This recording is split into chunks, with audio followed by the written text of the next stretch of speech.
Kinundina ni Zarate ang pag-aresto sa 7 human rights defenders sa mismong araw ng komemorasyon ng International Human Rights Day. Iginit ni Zarate ang pag-aresto sa human rights defenders ay paraan ng administrasyon para patayin ang kalayaan, para sabihin ang kanilang mga hinaing sa gobyerno. Binigyan din ni Zarate na dapat ay agad nang mapakawala ng mga naarestong suspect. Base naman sa ulat ng PNP Criminal Investigation and Detection Group, naaresto ang mga 7 individual mula sa iba't ibang mga operasyon sa Quezon City, Manila at Mandaluyong. Gayunpaman, ang totoo niya ay ginagamit lang ni Pangulong Duterte para patahimikin ang mga disente. Dinipensahan naman ni Pastor Kibuloy si Pangulong Duterte, tahasang sinabi sa CPP, NPA, NBF at sa Makabayan Black na hindi nito masisira si Pangulong Duterte. Ayon pa sa kanya, kayong mga CPP, NPA at NDF, style ninyo yan, yang pamarcha-marcha at pa human rights, isasampal lang yan ng mga tao sa inyo yan. You will be isolated because you are suffering comparison. Kasi sincero ang presidente, hindi daw siya nagbabalat kayo at kapit ko sa power. Ayon sa kanya, hindi siya masisira. Sasabihin ko sa inyo, lalo siyang sisika. Ayon yan kay Pastor Kibuloy.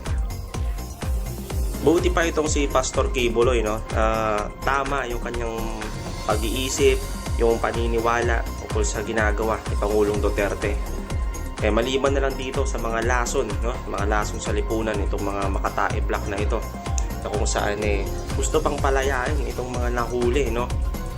Hindi na rin tayo magtataka kung sakaling sumausaw si Kiko dito at manawagan na sana palayain itong mga to dahil nga daw sa violation na naman sa human rights. Well, naglabas po ang CIDG, no, ng official statement nila na itong mga nahuling ito ay nahulian sila ng mga pampasabog, baril at mga bala, at yan ay kasama sa kanilang operasyon dito nga sa mga loose firearm. Mayor Isko. Hello. Mayor Isko. Busy ka sa work? Kasi sabi mo yun eh. Sorry Mayor Isko. Hello. Mayor Isko. Busy ka sa work? Kasi sabi mo yun eh. Sorry Yun naman talaga sabi niya eh. Busy siya sa work, sabi niya. Busy daw siya sa work dahil may pandemya tayo. Kaya medyo busy siya. Hindi niya tinutugunan yung mga ng mga tao. Mayor, pandemic ko ang nilalabag nitong mga ito. Yung COVID ho ang nilalabag nila. Baka naman. Baka lang naman. Hindi ho. Love ko kayo Idol ko kayo. Idol ko kayo. Gusto ko kayo maging pangulo in the future. Pero Mayor, medyo may pagkukulang dito. Konti Medyo.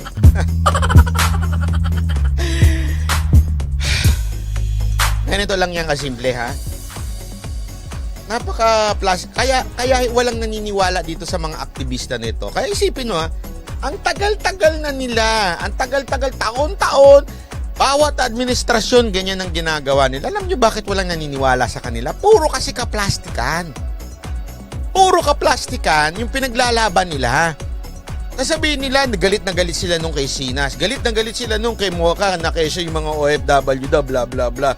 Pero sila ganyan. Dikit-dikit yan. Mas dikit-dikit yan. Yung ginawa nga ni Mocha, official business yun eh. Pinagsabihan niya nga yung mga OFW dun eh. Eto. Talagang sinadya. Pumunta sila, nagdikit-dikit sila. Nagdikit-dikit pa nagpalitan ng mga baba. Pero, palusot pa. Wala, may social distancing naman. May social distancing. Para tayong ginagawang tanga. Kaya tuloy walang nangyayari dyan sa pinaglalaban ninyo. Walang maniniwala dyan. Kaya yan ang dahilan. Pangalawang point ko dito. Mayor Isko. Busy? Anong gawak mo? Busy ka? May ang problema. Bakit sila nagkaroon ng permit? Don't tell me walang permit. Kung walang permit yan, kasi baka malay natin, baka walang permit talaga, allow dun sa magpalakad-lakad doon. Pero alam ko kasi nasa GCQ pa rin tayo eh. Ang alam ko lang ewan ko kung baka sa Maynila hindi na GCQ. Baka nandiyan sa Maynila na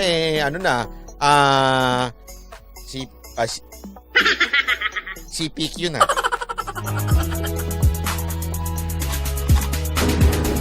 Hindi natin alam, mali lang natin, di ba?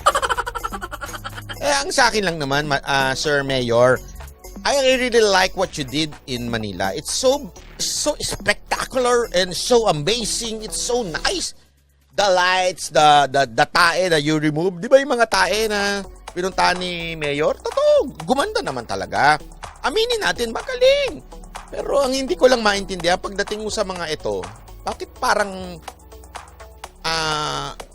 medyo silent po kayo? Tanong ko lang ho. Nagtatanong lang ho ako ha. Hindi ko kayo sinisiraan ha. Baka sabihin nyo sinisiraan ko na naman kayo. Ha? Maiiyak na naman yung mga vlogger ninyo. Hindi ko kayo sinisiraan. Tinatanong ko, bakit to ba tahimik kayo pagdating sa mga ganyang rally? Remember, pag nagkahawaan yan, hindi lang naman sila. Sana ko sila lang yung nagkakahawaan. Ha? Sana ko sila lang. Hindi eh. Uuwi sa pamilya yan. Pag uwi sa pamilya, sasakay ng jeep, sasakay ng bus, sasakay ng MRT. Pag rarating, sisigaw sila, as 2:30. Pero sasakay sila sa MRT. Wow, ang bilis ng MRT. Ang bilis-bilis. Ang galing-galing talaga ng MRT. Ganun sila, tuwan-tuwa sila sa MRT. Sa LRT, ganda-ganda. Pati yung PNR, aircon na. Ang ganda-ganda. Pero, as 2:30, patalsike, Beke. Ganon.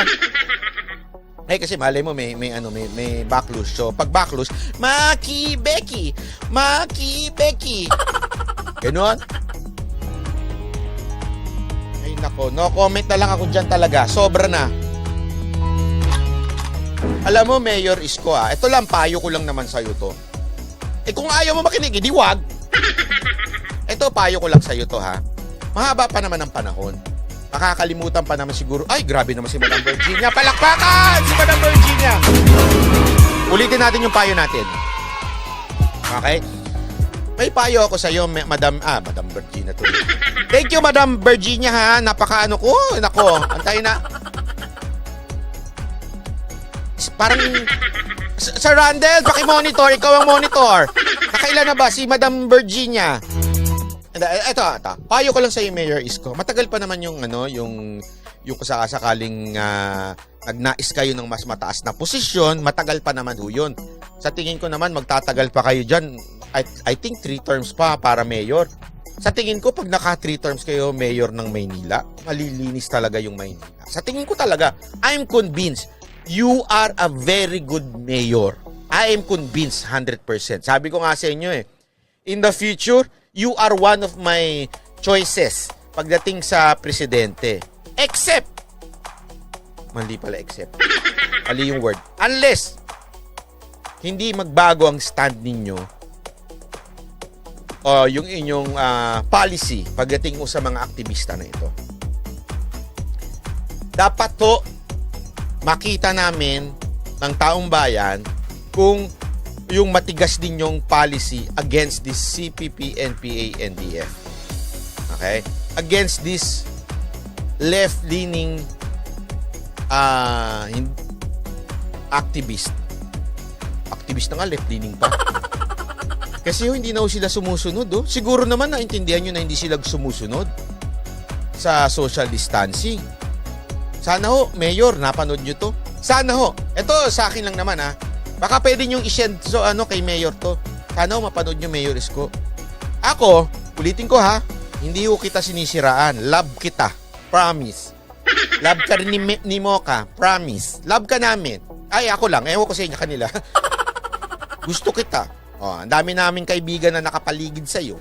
Gusto ka namin. Okay? Kaya lang sana medyo baguhin nyo na yung policy din nyo pagdating dito sa mga to. Yun lang naman sa akin. And I can face you. Honestly, face you na walang kinatago na I really like you as a mayor. Pero yung policy nyo pagdating dito sa mga makakaliwang grupo, medyo I hope you would change your policies to them. Kasi yan ang sisira sa inyo. Yan ang maghahatak sa inyong pabagsak. Promise, hindi ako nagbibiro.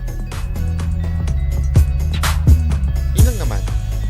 Okay, magagalit hindi ko sinisiraan. Yung mga vlogger dyan mga sumusuporta dyan, hindi ko sinisiraan yung mayor nyo. Sinasabi ko lang yung totoo. Di ba? Kayo, totoo naman, di ba? Gusto nyo rin naman si mayor, pero ayaw nyo lang yung policy ni Mayor pagdating dito sa mga makakaliwang grupo na ito. O, di ba? Sigurado ako sa inyo gusto nyo yan eh. Magaling naman talaga si Mayor. Yun lang. O, di ba? Ayun, sabi ni ay 5 na daw. Ay, grabe, naka-5 na. Ang taray. Pati yung mga ibang tao binibilang. Ay, sabi ni iba, 6. Naka-6 na. Hindi kasi nakikita dito eh. Naka-6 na yata. O, yun. Mas gusto ko naman niya si Mayor Isko kaysa dun sa isa. Yung pabebe. Hindi ko na sasabihin kung sino yung pabebe. Ay na lamang hula. Ay sabihin, mapipiko na naman. Naalala nyo nun? Napiko niya si pabebe sa akin eh. Kaya talagang hiniritan ako kay sugunto-gunto daw. Para bang galit na galit sila pag binabanatan ko. Bakit pa kayo napipikon? Gawin nyo na yung trabaho nyo. Wala naman ako. Vlogger lang ako sa tabi-tabi.